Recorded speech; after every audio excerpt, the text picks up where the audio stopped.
तर मनसेचे नेते संदीप देशपांडे यांच्यावरती हल्ला करणाऱ्या आरोपींपैकी 2 संशयितांना मुंबई गुन्हे शाखेने ताब्यात घेतलंय। भांडूपमधनं या दोघांना ताब्यात घेण्यात आल्याची माहिती मिळाली आहे। तर इतर फरार आरोपींच्या शोधासाठी एकूण 8 पथकं तैनात ठेवण्यात आलेली आहेत। शुक्रवारी संदीप देशपांडे मॉर्निंग वॉक करत असताना हल्लेखोरांनी स्टंप आणि रॉडनं त्यांना मारहाण केली आणि हल्लेखोरांशी झटापट करत असताना संदीप देशपांडेच्या हाताला आणि पायाला गंभीर दुखापत झाली आहे।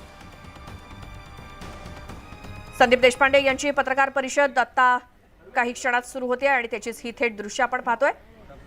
बघूयात माध्यमांशी काय बोलतात संदीप देशपांडे, कोणावरती त्यांचा आरोप आहे। म्हटलं होतं की आज बोलेल आणि जे काही आरोप तुम्ही लावताय त्या संदर्भात स्पष्टीकरण देईल। मुळात पहिले विषय असा आहे की पहिली गोष्ट तर आपल्या सगळ्यांचे आभार, सर्व महाराष्ट्र सैनिकांचे आभार, सर्व पक्षीय नेत्यांचे आभार।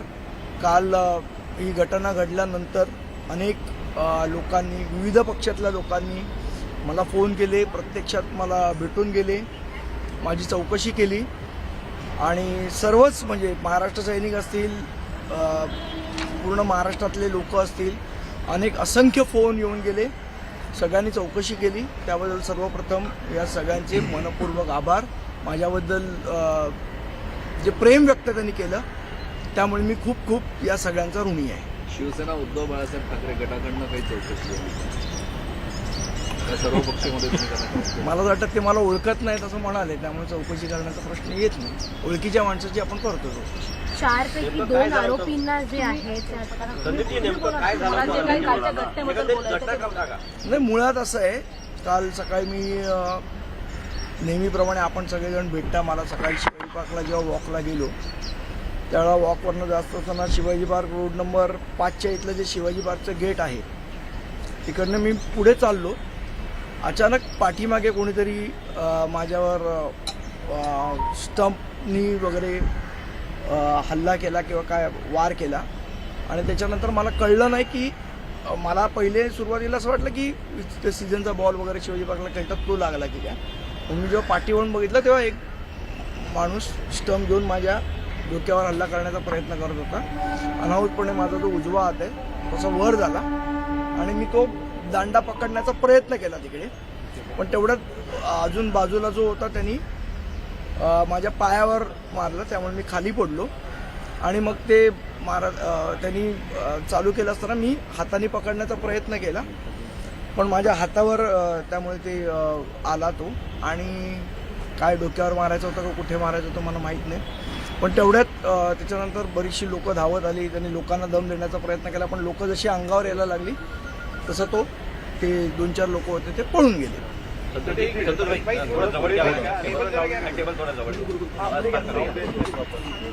तू पुढे घेतलं मी पुढे घेतलं नाही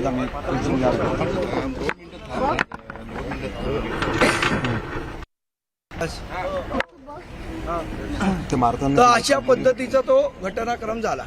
मारताना तुम्हाला मारहाण करताना काही या सगळ्यामध्ये अमय खोपकरांनी पण देखील 2 नावं घेतली जी ठाकरे गटाची होती। तुमचा खास करून कुणावर संशय, कारण की गेल्या काही दिवसापासून तुम्ही सातत्याने पालिकेतील भ्रष्टाचाराबद्दल तुम्ही सातत्याने बोलत आहात, त्याच्यामुळे हा हल्ला झाला असं तुम्हाला वाटतं की दुसरं? मला असं वाटतं आता पोलीस तपास करतायत या विषयाचा। आज पण काहीतरी 2 लोकांना अटक केली अशी आपल्या माध्यमातूनच बातमी कळली आहे। पोलिसांना सविस्तर चौकशी करू दे, आम्हाला तर माहितीच आहे कोणी केलंय ते, पण जोपर्यंत पोलीस चौकशी होत नाही तोपर्यंत त्याच्यावर बोलणं योग्य नाही, कारण गोष्ट तपासात आहे आणि मुंबई पोलिसांवर आमचा संपूर्ण विश्वास आहे आणि मला 100% खात्री आहे की नुसतेच काल शिवाजी पार्कला जे क्रिकेट खेळायला आलेले ते क्रिकेटर्स नाही तर त्यांचे कोच पण कोण आहेत हे मुंबई पोलीस शोधतील। तुम्ही काल तुमच्या स्टेटमेंटमध्ये अरुण सरदेसाई यांचं नाव घेतलेलं होतं, वरुण सरदेसाई यांचं नाव घेतलं। माझं जे स्टेटमेंट आहे ते मी पोलिसांना दिलं आहे आणि मी पुन्हा एकदा सांगतो, गोष्ट तपासाधीन आहे, त्याचं अजून इन्व्हेस्टिगेशन व्हायचं आहे, त्यामुळे त्याच्याबद्दल आत्ता या पत्रकार परिषदेत बोलणं उचित ठरणार नाही। जेव्हा आरोपी पकडले जातील, गोष्टी बाहेर येतील, तेव्हा निश्चितपणे याच्यावर मी संपूर्णपणे सविस्तर बोली।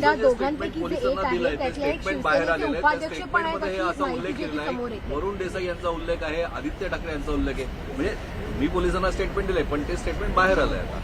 मग ते जे बाहेर आलेले उल्लेख आहेत ते नेमके कोणाकोणाचे केले, तेवढेच आहेत का अजून कोणाचे? मी माझं म्हणणं सविस्तर FIR मध्ये मांडलेलं आहे मला जे वाटतं ते पोलिसांना सांगितलेलं आहे. पोलीस त्या गोष्टीचा तपास करतायत आणि मला जे ऐकू आलं, जे मला मारणारे होते काय ऐकू आलं? त्यांच्याकडनं जे ऐकू आलं ते मी पोलिसांना सांगितलं. आज मला आता ते या ठिकाणी बोलणं योग्य ठरणार नाही. पोलीस तपास चालू आहे, त्याच्याबद्दल मी निश्चित बोलीन आणि सविस्तरपणे बोलीन. आरोपींची अटक होऊन त्यांची चौकशी होऊ दे, या विषयावर 100% बोलू. पण FIR मध्ये तुम्ही बोलला जात नाही. FIR मध्ये तुम्ही बोलला जात नाही. असं वाटतंय का तुम्हाला या घटनाक्रम? नाही, याच्यामध्ये तुम्ही जर संपूर्ण घटनाक्रम बघितला तर एक महत्त्वाची गोष्ट अशी आहे की आपल्याला आठवत असेल तर कोविडच्या संदर्भात आम्ही एक तक्रार केली होती. त्याच्यामध्ये इकॉनॉमिक ऑफेन्स विंगनी बाळा कदम यांना अरेस्ट केली होती आणि त्याच्यानंतर 48 तासात ही घटना घडली.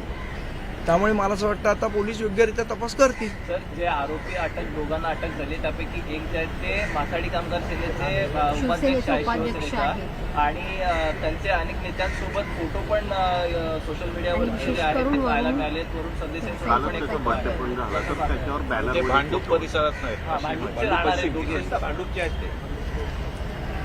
असं आहे, भांडूप कनेक्शन आता याच्यात समोर आलेलं आहे. मी पुन्हा एकदा सांगतो की पोलिसांचा तपास योग्य रीतीने चाललेला आहे. तो पूर्ण होईपर्यंत त्याच्यावर मी बोलणं योग्य ठरणार नाही. पण एक महत्त्वाची गोष्ट मला इथे नमूद करावीशी वाटते. एक म्हणजे हा सगळा घटनाक्रम घडल्यानंतर सन्माननीय एकनाथ शिंदे साहेबांचा फोन आला होता. त्यांनी माझी चौकशी केली आणि अतिशय काळजीपूर्वक त्यांनी माझ्या प्रोटेक्शनसाठी म्हणून पर्सनल प्रोटेक्शन म्हणून 2 पोलीससुद्धा पाठवलेत. माझी सरकारला नम्र विनंती आहे, आम्ही कोणाला भीक घालत नाही, कोणाला आम्ही घाबरत नाही आणि अशा हल्ल्यांना तर अजिबात भीक घालत नाही. त्यामुळे ही जी सिक्युरिटी दिलेली आहे ती विनम्रपणे मी सरकारला सांगतो की त्यांनी काढून द्यावी.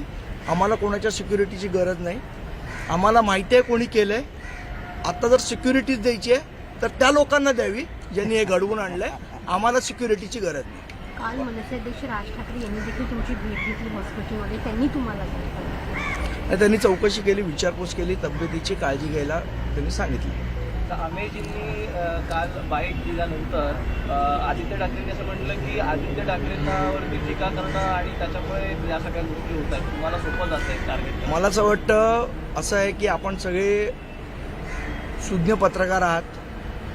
या कोरोनाच्या भ्रष्टाचारामुळे कुठली वीरप्पन गँग आहे हे सगळ्यांना माहिती आहे. आजच मी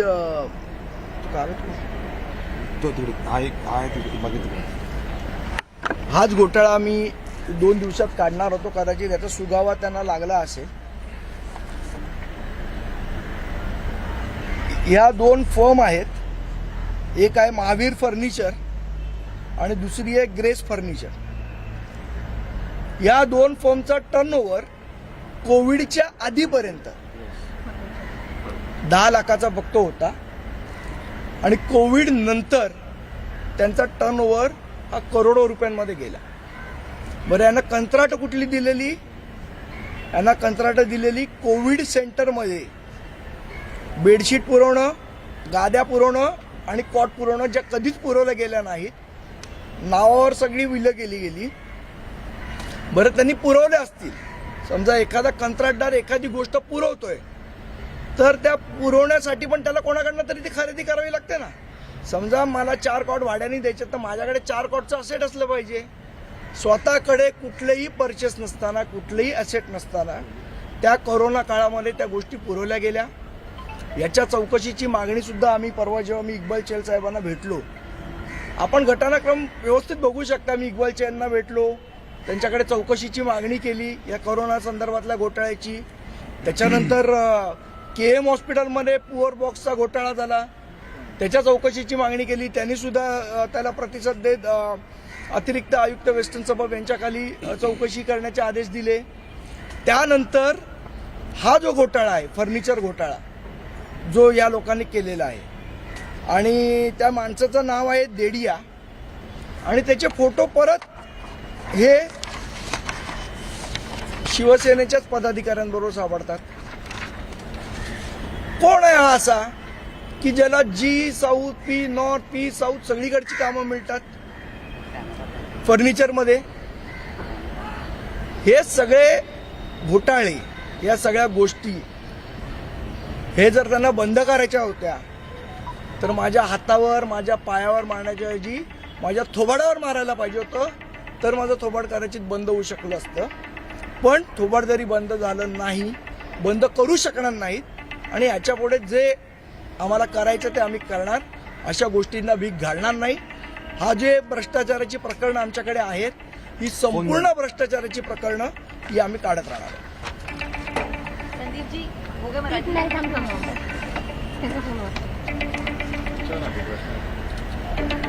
सर, एकीकडे का संजय राऊत यांनी असं म्हटलं की मी त्यांना ओळखत नाही, परंतु आज त्यांनी असं एक वक्तव्य केलं की जर शिवसेनेच्या माणसांनी त्यांना मारलं असतं तर आज संदीप देशपांडे 8 ते 10 दिवस कोमात असते.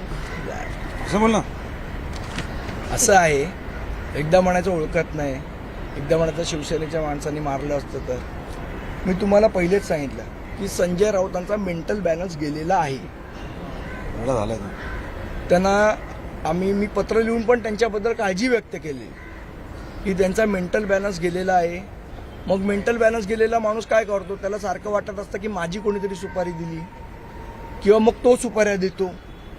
अशा पद्धतीचा मेंटल बॅलन्स त्यांचा गेलेला आहे. मग त्यांना वाटतं कुठल्या तरी गँगस्टरला त्यांच्या विरोधात सुपारी दिली आहे, तो माझ्यावर हल्ला करेल, सतत कोणतरी माझ्यावर हल्ला करेल, हे करेल. आणि मग फ्रस्ट्रेशनमध्ये काय होतं, मग ह्याला शिव्या घाल, त्याला शिव्या घाल, निवडणूक आयुक्ताला शिव्या घाल, नाहीतर मग अजून कोणाला तरी शिव्या घाल. आता मी तुम्हाला सांगतो, उद्या जर सुप्रीम कोर्टाचा निकाल जर विरुद्ध गेला ठाकरे गटाच्या, तर सुप्रीम कोर्टच्या जजना शिव्या घातल्याशिवाय संजय राऊत गप्प बसणार नाही.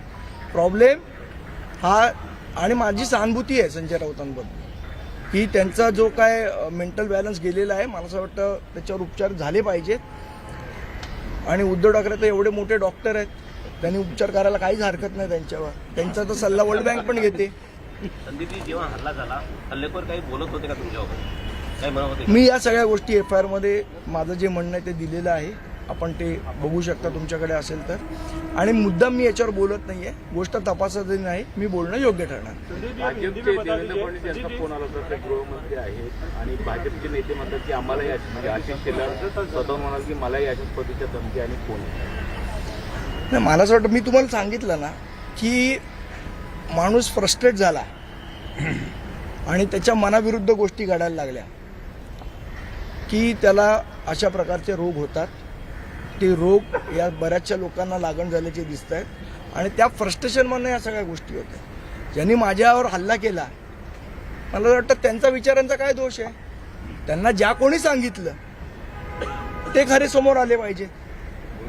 आत्तापर्यंतचा इतिहास बघितला तर वरचे जे नेते आहेत शिवसेनेचे, म्हणजे त्यावेळच्या शिवसेनेचे किंवा आत्ताच्या ठाकरे गटाचे, लोकांना वापरून घ्यायचीच सवय यांना. आणि आत्तापर्यंत लोकांना वापरलेलं आहे, लोकांच्याच सुपाऱ्या दिलेल्या आहेत. त्यामुळे अशा प्रकारचा इतिहास काही नवीन नाही आहे यांचा. कोणाकडे दाद मागितली का? आता जो तुम्ही एक घोटाळा समोर आणला आता, त्याचं पत्र मी दिलेलं आहे इक्बाल चहल साहेबांना. मी आपल्यापैकी काही उपस्थित होते. मी चहल साहेबांना भेटून कोरोनाच्या माझ्या माहितीप्रमाणे जेवढे गोष्टी आहेत या सगळ्या इक्बाल चहल साहेबांकडे दिलेल्या आहेत. आणि हा सगळा घोटाळा खरं तर त्याची कॅगमार्फत चौकशी व्हायला हवी, पण ती जर होऊ शकत नसेल तर इकॉनॉमिक ऑफेन्स विंगच्या मार्फत त्याची चौकशी झाली पाहिजे, ही आमची मागणी होती. आणि ही मागणी करू नये म्हणून मला जर घरी बसवण्याचा कोण प्रयत्न करणार असेल तर 100% सांगतो, पुढच्या आठवड्यात मी पुन्हा कमिशनर साहेबांकडे जाणार आणि घोटाळ्याच्या चौकशीची मागणी करणार. कोच कोण आहे असं तुम्हाला वाटतं? तुम्ही म्हणतात मला माहिती आहे कोचमध्ये तुम्ही बोलता आता सुनील राऊतचे काही पदाधिकारी दिसत आहेत, वरुण सरदेसाईंचं नाव घेतलं जातंय, ठाकरे. मी आत्ता सध्या कोणाचं नाव घेणार नाही. याचं कारण गोष्ट तपासाधीन आहे. माझा मुंबई पोलिसांवर विश्वास आहे आणि ते 100% याचा योग्य तो तपास करतील. आणि याच्या मागचा खरा सूत्रधार आहे तो येणाऱ्या काही दिवसात बाहेर. या हल्ल्यामागे वीरप्पन गँग आहे असं शंका आहे का तुम्हाला? या हल्ल्यामागे वीरप्पन गँगचा समावेश आहे असं?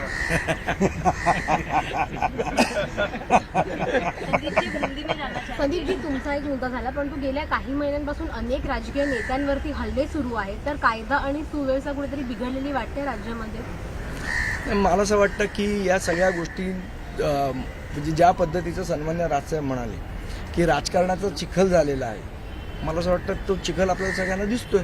संदीप जी, हिंदी में बताइए कि मुंबई पुलिस ने आज 2 लोगों को भांडुप से जो सस्पेक्ट है उन्हें हिरासत के लिए पूछताछ चल रही है। उनका संबंध किसी विशेष पार्टी से आ रहा है जिसके खिलाफ आप हमेशा बोलते भी रहे। तो आपको क्या कहना है इस पूरे मामले पे, जहाँ सही दिशा में है और जो हमला हुआ सब वही लोग हैं क्या? देखिए, मुझे मुंबई पुलिस पे पूरा विश्वास है।